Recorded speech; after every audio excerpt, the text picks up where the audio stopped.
உங்கள் வாழ்க்கையில் தீராத கடன், கட்டுப்படுத்த முடியாத மன அழுத்தம், விடை தெரியாத பிரச்சனைகள்னு ஒரு இருண்ட சுரங்கப்பாதைக்குள் மாட்டிக்கொண்டது போல உணர்கிறீர்களா? யாரிடம் சொல்வதென்றோ யாரிடம் கேட்பதென்றோ தெரியாமல் இரவுகளில் நிம்மதியைத் தொலைத்துவிட்டு எப்போது விடியும் என்று காத்திருக்கிறீர்களா? எல்லாம் கைமீறிப் போய்விட்டது. இனி இறைவனின் உதவி ஒன்றுதான் வழி என்று ஏங்குகிறீர்களா? திருக்குரானின் 73வது அத்தியாயமான சூரா அல் முஸம்மில் மக்காவில் அருளப்பட்டது. இது ஒரு சிறிய சூரா. முஸம்மில் என்ற வார்த்தைக்கு போர்வை போர்த்தியிருப்பவரே என்று அர்த்தம். இது நம்முடைய அன்பு நபி முஹம்மது ஸல்லல்லாஹு அலைஹி வஸல்லம் இறைவன் பிரியமாக அழைக்கும் ஒரு சொல். அல்லாஹ் ஏன் தன் தூதரை இப்படி அழைக்கிறான்? ஹிரா குகையில் முதன்முதலில் இறைச்செய்தி வஹி வந்தபோது அந்த பெரும் நிகழ்வின் அதிர்ச்சியிலும் பரவசத்திலும் நடுக்கத்திலும் இருந்த நபிகள் நாயகம் ஸல்லல்லாஹு அலைஹி வஸல்லம் அவர்கள் தன் அருமைத் துணைவியார் கதீஜா அவர்களிடம் வந்து, என்னை போர்த்திவிடுங்கள் என்று கேட்டார்கள். அந்த ஆரம்ப நாட்களில் ஒரு மகத்தான பொறுப்பைச் சுமக்கவிருக்கும் தன் தூதரை இறைவன் மிக மென்மையாகத் தட்டி எழுப்புகிறான். போர்வை போர்த்தியிருப்பவரே, இரவில் சிறிது நேரம் தவிர நின்று வணங்குவீராக என்று முதல் வசனத்திலேயே அன்புடன் கட்டளையிடுகிறான். இது நபி ஸல்லல்லாஹு அலைஹி வஸல்லம் அவர்களுக்கு மட்டுமான கட்டளை அல்ல, நம் ஒவ்வொருவருக்குமான அழைப்பு. போதும் உறங்கியது, போதும் சோம்பல், போதும் கவலைப்பட்டது.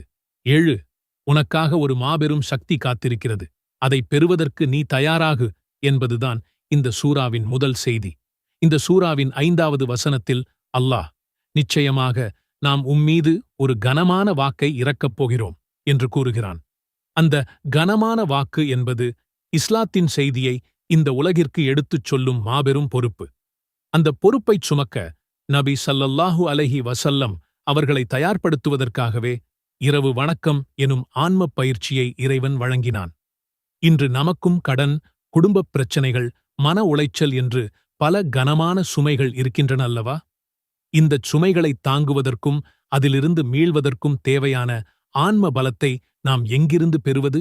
அதற்கான பதில் இந்த சூறாவிலேயே இருக்கிறது. பகல் நேரங்களில் நமக்கு 100 வேலைகள். அலுவலகம், வியாபாரம், குடும்பம், சமூகப் பொறுப்புகள் என இடைவிடாமல் ஓடிக்கொண்டே இருக்கிறோம். இந்த இரைச்சல்களுக்கும் பரபரப்புகளுக்கும் மத்தியில் நம்மோடு நாமே பேசிக்கொள்ள, நம்மைப் பற்றி சிந்திக்க நமக்கு நேரம் கிடைப்பதே இல்லை. அப்படியிருக்க இறைவனோடு தனிமையில் உரையாட நேரம் ஏது? இதை உணர்ந்ததால்தான் இறைவன் இரவு நேரத்தை நமக்காகத் தேர்ந்தெடுத்தான்.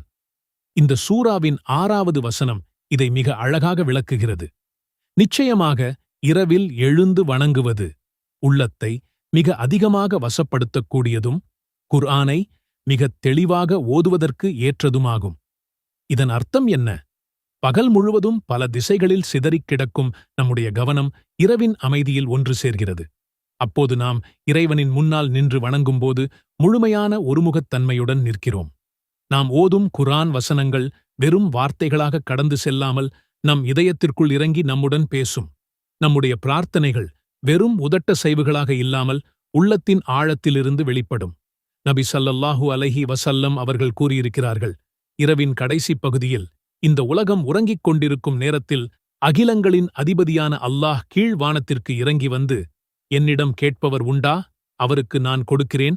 என்னிடம் பாவ மன்னிப்பு தேடுபவர் உண்டா? நான் அவரை மன்னிக்கிறேன் என்று அழைக்கிறான்.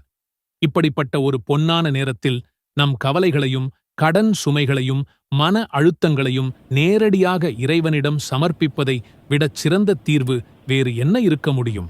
அந்த வழிபாட்டின் திறவுகோல்தான் சூரா முஸம்மில்.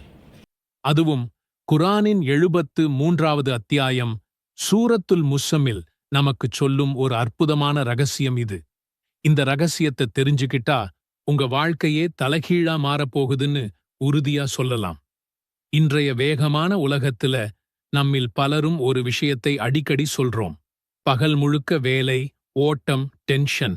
இரவு வந்தா கையில ஒரு மொபைல், கண்ணுல ஒரு டிவி, இதுலதான் நேரம் போகுது. தொழுகைக்கு நேரம் இல்ல, நிம்மதி இல்ல, மனசுல ஒரு அமைதி இல்ல. காலையில எழுந்திருக்கிறதிலிருந்து ராத்திரி தூங்குற வரைக்கும் மன அழுத்தம், கடன் தொல்லை, குடும்பத்துல சின்னச் சின்ன சண்டை, கணவன் மனைவி உறவுல விரிசல், குழந்தைங்க படிப்புல கவனம் செலுத்தாம அலைபாயுறது. உடல் வலி, தீராத நோய்கள், இப்படி ஏதோ ஒரு பிரச்சனை நம்மள ஒரு வட்டம் மாதிரி சுத்திக்கிட்டே இருக்கு. இந்த சுழல்ல இருந்து எப்படி வெளிய வர்றதுன்னு தெரியாம தவிக்கிறோம். நம்ம தேடும் தீர்வு எங்கே இருக்கு?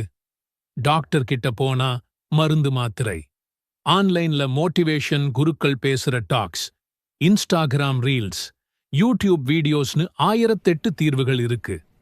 ஆனால் இந்த தீர்வுகள் எல்லாமே மேற்பரப்பானவை. உண்மையிலேயே நம்ம இதயத்துக்குள்ள, நம்ம ஆத்மாவுக்குள்ள ஒரு நிசப்தமான இடத்துல இந்த எல்லா பிரச்சனைகளுக்கும் ஒரு நிரந்தரமான ஆழமான தீர்வு ஏற்கனவே இரக்கமாகியாச்சு. அதுதான் இரவுத் தொழுகை. இரவுத் தொழுகைங்கிறது வெறும் சடங்கு இல்ல, அது நம்ம வாழ்க்கையை மாற்றக்கூடிய ஒரு சக்தி வாய்ந்த கருவி. உங்க நிம்மதியை திருடிக் கொண்டிருக்கிற எல்லா பிரச்சனைகளுக்கும் ஒரே ஒரு தீர்வுதான் இருக்குன்னா அதை தெரிஞ்சுக்க நீங்க தயாரா? இப்போ நம்ம இந்த அற்புத தீர்வுக்குள்ள ஆழமா போவோம். சூரத்துல் முஸ்ஸம்மில் கேட்கவே ஒரு கம்பீரமான பெயர் இல்லையா? போர்வை போர்த்தியவர் என்பதுதான் இதன் பொருள். இந்த அத்தியாயம் நபி முஹம்மத் ஸல்லல்லாஹு அலைஹி வஸல்லம் அவர்களுக்கு மக்காவில் அருளப்பட்டது. மொத்தம் 20 வசனங்களைக் கொண்டது. இந்த காலகட்டத்துல, இஸ்லாத்தின் ஆரம்ப காலத்துல, நபி ஸல்லல்லாஹு அலைஹி வஸல்லம் அவர்கள் இஸ்லாமிய பிரச்சாரத்துக்காக தன்னையே அர்ப்பணிச்சு இரவு பகலா உழைச்சிட்டு இருந்தாங்க. அந்த சூழ்நிலையில அல்லாஹ் அவங்களுக்கு ஒரு மிகப்பெரிய பணியை சுமத்தப் போறான். அந்த பணிக்கு தயார்படுத்தும் விதமா அல்லாஹ் நேரடியாகவே நபி ஸல்லல்லாஹு அலைஹி வஸல்லம் அவர்களுக்கு இந்த அத்தியாயத்தை இறக்கினான். இந்த சூராவின் முதல் கட்டளை என்ன தெரியுமா? இரவில் எழுந்து நில். அதுதான் இரவுத் தொழுகை. வெறும் ஒரு சாதாரண பரிந்துரை இல்ல இது. இது ஒரு ஆன்மீக பயிற்சி, ஒரு மனோபலத்தை உருவாக்கும் பயிற்சி. அல்லாஹ் என்ன சொல்றான்னா, இரவில் சிறிது நேரம் தவிர்த்து நீர் தொழுகைக்காக எழுந்து நிற்பீராக, அல்லது இரவின் பாதி வரை, அல்லது அதில் சிறிது குறைத்துக் கொள்வீராக. யோசிச்சுப் பாருங்க, உலகத்துல உள்ள எல்லா சாதனைகளுக்கும் ஒரு பயிற்சி தேவைப்படுதுன்னா, வாழ்க்கையில மிகப்பெரிய மாற்றத்தை கொண்டு வரக்கூடிய ஒரு விஷயத்துக்கு பயிற்சி தேவைப்படாம இருக்குமா? இந்த இரவுத் தொழுகை உங்க உள்ளத்தை சுத்தப்படுத்தும், உங்க ரிஸ்கை வாழ்வாதாரம் குறைக்கும், உங்க ரிஸ்க் நிறைந்த வாழ்க்கையை ஸ்திரமாக்கும் ஒரு டைனமிக் பவர். அல்லாஹ் மேலும் சொல்றான், குர்ஆனை நிறுத்தி நிதானமாக ஓதுவீராக. இதுல ஒரு பெரிய ரகசியம் இருக்கு. வேக வேகமாக ஓதுறதுக்கும் நிறுத்தி நிதானமா ஒவ்வொரு வார்த்தையின் பொருளையும் உணர்ந்து ஓதுறதுக்கும் வித்தியாசம் இருக்கு.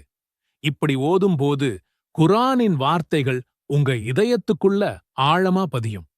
உங்க மனசுல ஒரு ஒளி விழும். உங்க பாவங்களுக்கு பரிகாரம் கிடைக்கும். உங்க துஆவுக்கு ஒரு ஸ்பெஷல் ஹாட்லைன் கிடைக்கும். அல்லாஹ் நேரடியாகவே உங்க கூட பேசுற மாதிரி ஒரு உணர்வு கிடைக்கும். இந்த சூரா நபி ஸல்லல்லாஹு அலைஹி வஸல்லம் அவர்களுக்கு மட்டுமல்ல, நமக்கும் வழிகாட்டுதல்.